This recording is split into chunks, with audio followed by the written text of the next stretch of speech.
ஏய் யாரா நீ? Chitra Aravindan, social media. வணக்கம் India. Indian is back. Hi guys. முன்னாள் ஆச்சுன்னு நினைக்கிறேன். Indian 2. Yes, Indian 2. First of all Indian 2க்கு முன்னாடிலாம் இல்லை, இந்தியன் 2க்குள்ளே ஒருத்தர் இருக்கிறான்,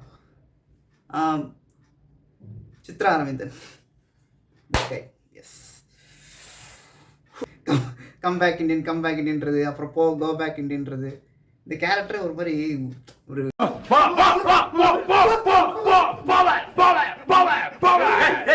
என்ன ரிமோட் கார் மாதிரி கண்ட்ரோல் பண்ணிக்கிறீங்க அவனை.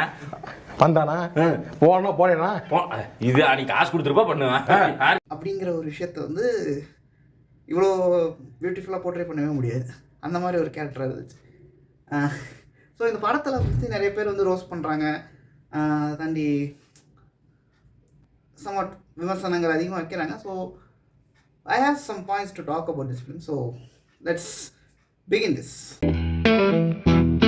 ஃபர்ஸ்ட் பாயிண்ட் வந்து இந்த படம் வந்து ஏன் ஃபெயில் ஆச்சு.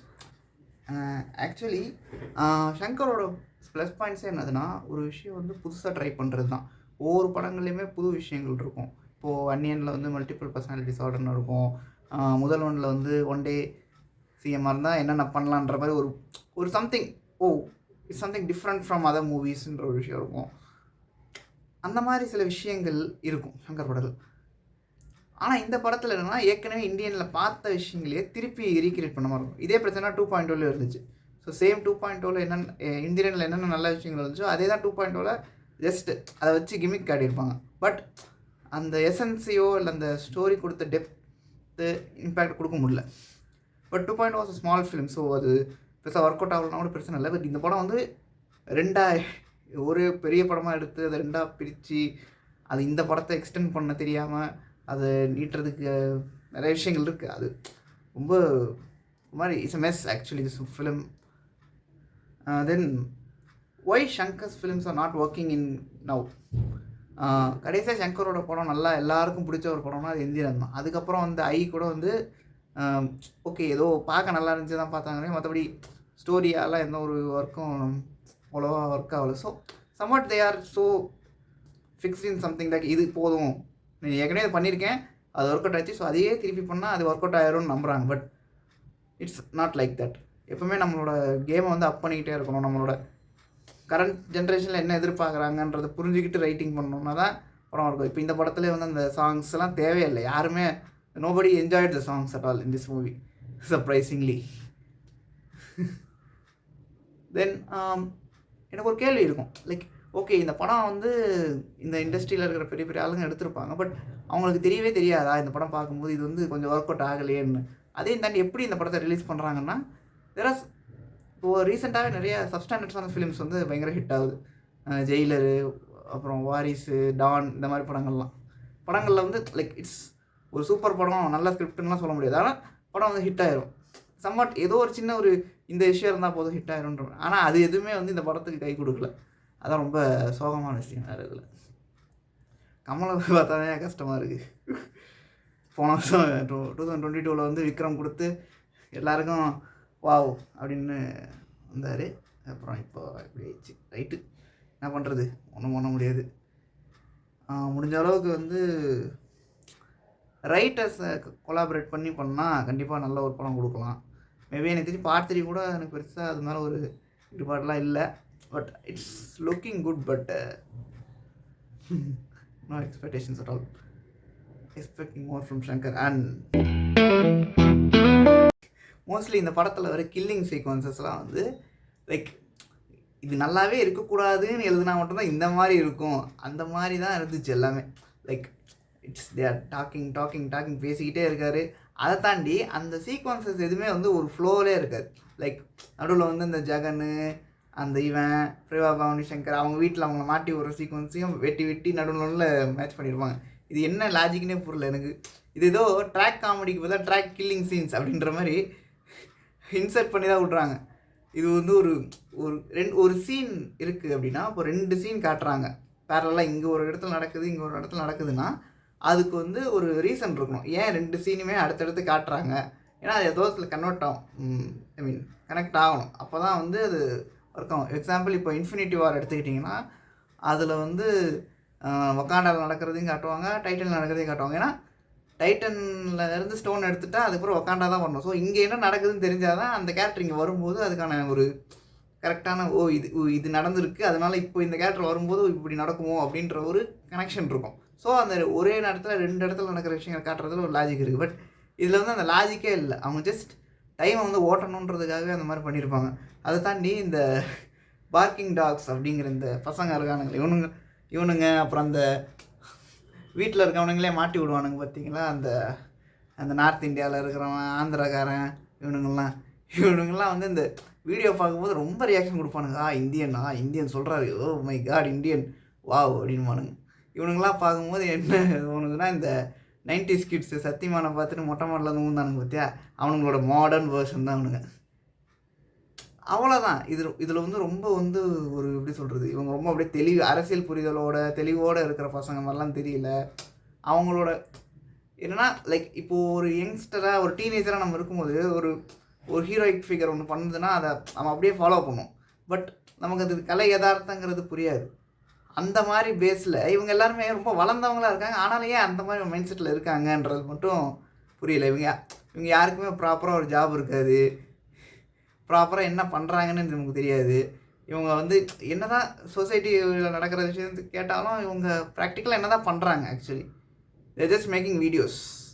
ஸோ அதுலேயுமே வந்து இந்த படத்தில் ஒரு சீன்ஸ்லாம் பார்த்தீங்கன்னா அந்த வீடியோஸ் பார்த்துட்டு வியூஸ் வருதுன்னு சந்தோஷம் தான் போடுவாங்க கூட, அதில் இருக்கிற இஷ்யூ சால்வ் ஆச்சா இல்லையாங்கிற பற்றி கவலை இருக்கிற மாதிரி ஒரு சீன் கூட காட்டல. அதுவும் ஒரு பெரிய பிரச்சனை அந்த படத்தில். ரொம்ப இரிட்டேட்டிங்காக இருக்கும். லைக் இந்த மாதிரி விஷயங்கள் நிறைய இருந்துச்சு. லைக் படத்தை வந்து உட்காந்து பார்க்க முடியாது. அதுவும் கிளைமேக்ஸ்லாம் வந்து பாடி அந்த சேஸ் சீக்வன்சஸ்லாம் வந்து போயிட்டே இருக்குது அது பாடி. லைக் ஓ மை காட் முடியல, எப்பா ரொம்ப டென்ஷனாக இருக்குது. சொன்னதே திருப்பி சொன்னேன், எனக்கே காண்டாகுது. இதில் அவனுக்கு எப்படி தான் ஒரே சீனை 10 வாட்டி எடுத்து 10 வாட்டி வேறு ஆக்டர்ஸ் வச்சு பர்ஃபார்ம் பண்ணானுங்களோ, பெரிய விஷயந்தான். நல்லது, ரைட்டு, வேற என்ன. ஆனால் அடுத்து வர செக்மெண்ட் ரொம்ப முக்கியமான செக்மெண்ட், அதுதான் this is the most important segment of this video actually. ஏன்னா இதை பற்றி தான் நான் பேசணும்னு நினச்சேன்.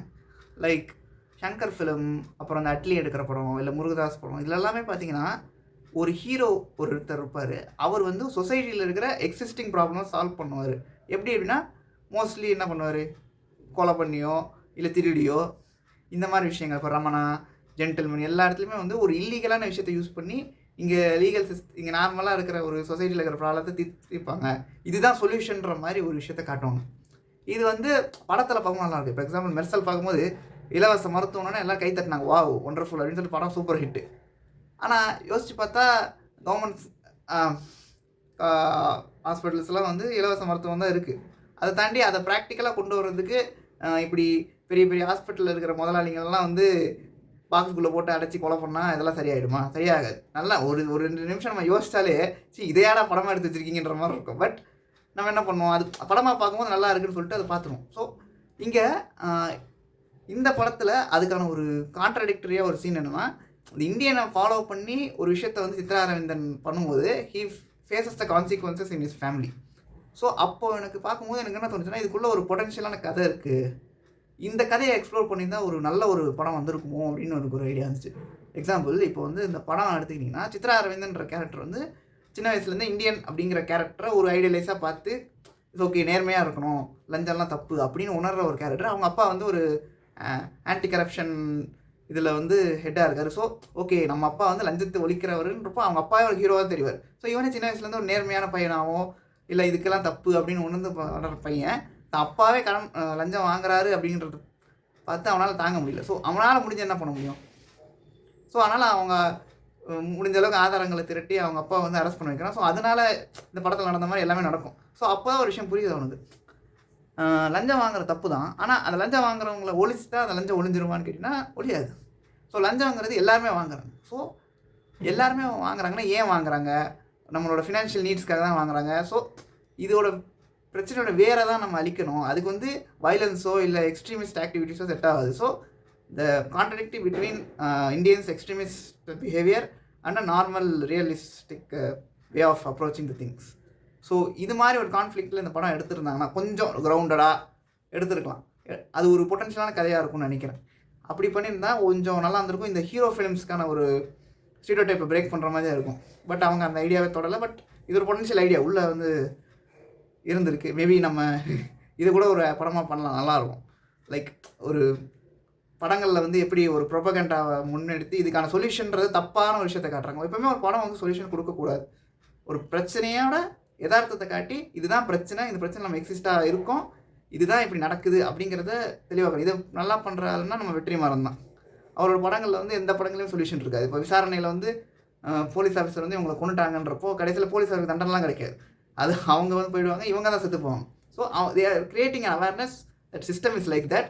So we should think what to do. So film makers duty வந்து சொல்யூஷன் கொடுக்கறது கிடையாது, பிரச்சனைகளை கண்மூடி எடுத்து காட்டுறது தான். பிரச்சனை சொல்யூஷன் வந்து அந்தந்த டிபார்ட்மெண்ட்டில் யார் யார் இருக்காங்களோ அவங்க தான் பண்ணணும். Film makers are just like audience தான். நம்மளால் முடிஞ்சதை ஒரு படமாக காட்டுறோம், அவ்வளோதான். இதோட பாதிப்பு என்னங்கிறத ஒரு பிரதிபலித்து காட்டும்போது 10 பேருக்கு வந்து ஓ இதனால் இவ்வளோ பாதிப்பா அப்படின்னு புரிய வரும். அதுதான் பண்ணுமே முடியும். ஒரு தவறான சொல்யூஷனை கொடுத்து ஒரு கைத்தட்டல் வாங்கிட்டு ஒரு பணம் சம்பாதிச்சுட்டு போகிறது வந்து நல்ல ஒரு சினிமா கிடையாது. அதுக்கு எதிர்த்து தான் படங்கள் பண்ணணும் ஆக்சுவலி. சங்கர் படம் முன்னாடியிலேருந்தே அந்த ஒரு கிமிக் இருக்கும், லைக் இந்தியா டெவலப் ஆகிடுச்சுன்னு. பட் படம் முடிச்ச வெளியே வந்து பார்த்தா அதே இந்தியா தான் இருக்கும். ஸோ படம் பார்க்கும்போது நமக்கு என்ன ஃபீல் ஒன்றா, ஓகே இந்தியா டெவலப் ஆயிடுச்சு அப்படின்னு ரிலாக்ஸ் ஆகிடும். ரிலாக்ஸ் ஆகக்கூடாது. ஒரு படம் பார்த்தோன்னா நமக்கு அது ஒரு இம்பேக்ட் இருக்கணும். ஐயோ இப்படி இருக்கே, என்ன பண்ண போகிறோம் அப்படிங்கிற ஒரு இது இருக்கும். So that's what film should டூன்னு நினைக்கிறேன். That is my opinion. We came to the end of the video. Okay, ரொம்ப கம்மியாக தான் வீடியோ போடுறேன், மோஸ்ட்லி போடுறதில்ல. கடைசியாக போடுறது ஃபெப்ரவரியில். இப்போ தான் மறுபடியும் போகிற டைம் கிடச்சிது. டைம் கிடச்சதும் இல்லாமல் என்ன சொல்கிறது, போடலாம் நினச்சா வந்து போடலாம். ஆனால் பிரச்சனைன்னா கதை வேணும், என்கிட்ட இல்லை. உங்ககிட்ட இருக்காப்பா? இல்லை சார். ஸோ சிம்பிள், நடக்காது. நீ போகலாம்.